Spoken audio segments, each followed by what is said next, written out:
You recall that big story that the Border Patrol agents were whipping Haitians using their horse reins to whip them? Remember that story? The White House condemned U.S. Border Patrol agents on Monday who were seen using a whip-like cord to block Haitian migrants carrying supplies into the U.S. from Mexico. White House Press Secretary Jen Psaki said she had seen some of the footage, calling it unacceptable. I was appalled, she said. Just saw this footage. It's horrible to watch. Awful to watch. I was able to watch it. I just have to get more information on it. I can't imagine what the scenario is where that would be appropriate. I'm certainly not suggesting that, but we've just seen the footage earlier this morning. And they were using whips, they said. They don't know the difference between a whip and a rein. Reuters drone footage captured hundreds of mostly Haitian migrants crossing back and forth between Ciudad Acuña in Mexico and the sprawling camp across the border in Del Rio, Texas, to buy food and water that was short in supply on the U.S. side. Reuters witnesses saw mounted officers in cowboy hats blocking the paths of migrants and the apparent use. These things, they're not whips, they're called reins, just so you know. And I'm from the city. Use of horse reins swung to threaten the migrants. At the White House, Psaki was pressed over whether disciplinary action would be taken. Okay. Meanwhile, over on MSNBC, Joy Reid, she said, and I'm quoting her, whips, which come from the slave era, slavery era. I guess there's a difference between the slave era and slavery era, but were part of the package that we issue to any sort of law enforcement or government-sanctioned personnel. New York Times said agents use, quote, the reins of their horses to strike at running migrants, end of quote. So at least the New York Times didn't refer to them as whips. And the photographer who took the photos said he never saw the Border Patrol use leather reins to whip anybody. But Joe Biden, nevertheless, spread all this lie.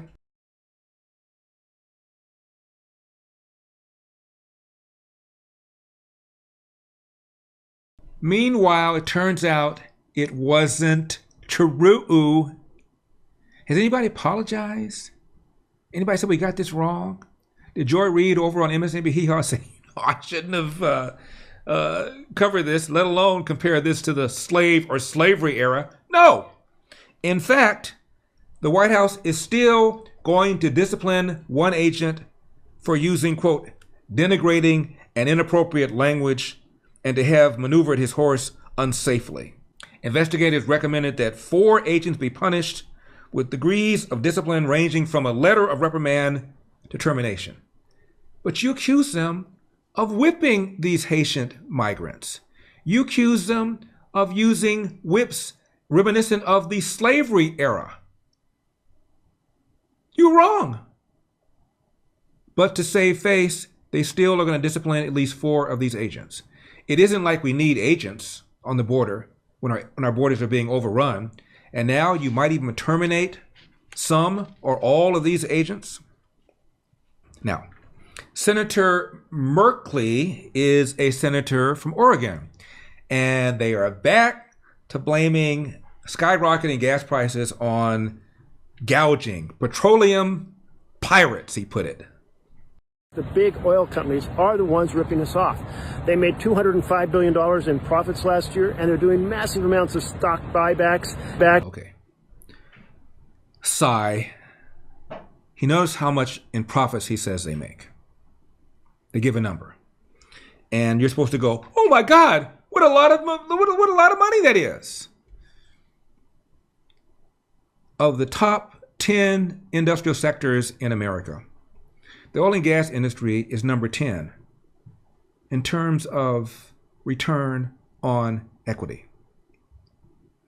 Profit margin, 8.3%. Big tech, higher. Insurance, higher. Financials, much higher, over 20% as a percentage of profits. Oil company, again, 8.3%. I'm not saying that's not a nice profit margin, but there are several industrial sectors where the profit margin is almost 3 times that. Don't tell me the number. Tell me the profit margin. Enriching themselves at our expense. That's why we need the big oil windfall profits tax. enriching themselves at our expense.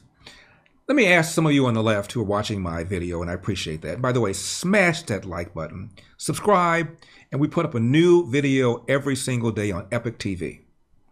But for those of you who are watching this, let me ask you something. Price gouging, profit seeking.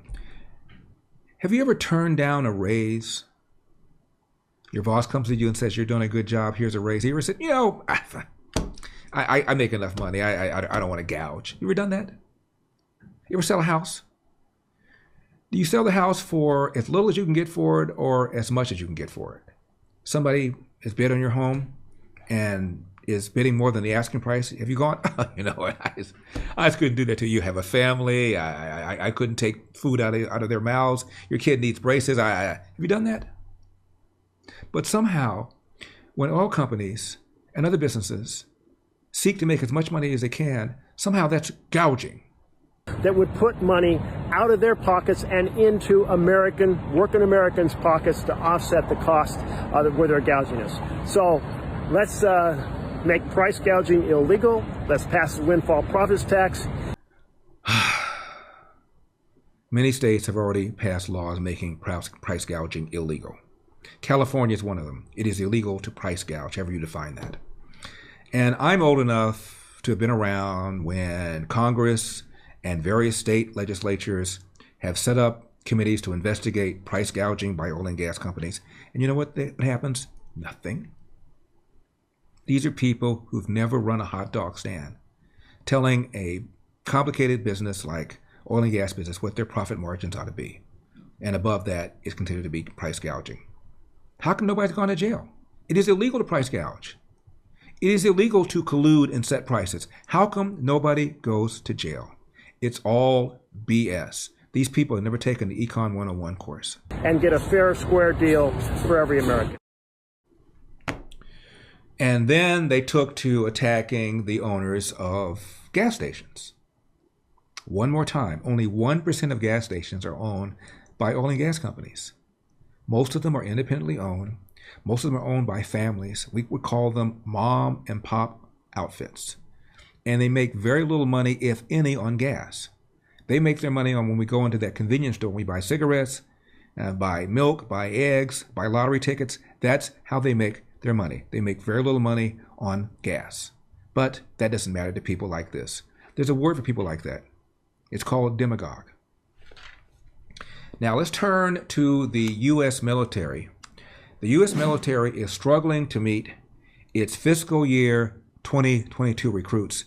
And when we come back, I'll tell you why. Don't go away. This is not good. Military struggling to meet its recruitment levels. My little brother served in the military. My older brother served in the military. I'm the only so-called war wimp in the family. My dad was a Marine. But now it turns out a greater percentage of Americans are ineligible to serve. Why? Because of obesity, because of drug use, or because of criminal records. Only 23% of Americans aged 17 to 24 are qualified to serve without a waiver, and that is down from 29% in recent years. This is a reflection of our society. Overweight, sitting around playing those video games. Nobody goes out and plays Little League anymore. Nobody goes out and hits the ball anymore. First thing I did when I got home was to get my baseball glove if baseball was in season, or basketball if basketball was in season, or football when football was in season. And I go and visit my dad, my mom when they were alive in the same neighborhood. I go to the parks. Nobody there. They're all watching these video games.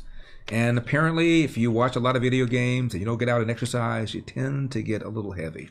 And a growing number of Americans are technically obese and are therefore unqualified to serve in the military without a waiver. Hope you enjoyed that video. The full show is available to watch right now on Epoch TV. Just click the link in the description below to learn more, because we've got a country to save.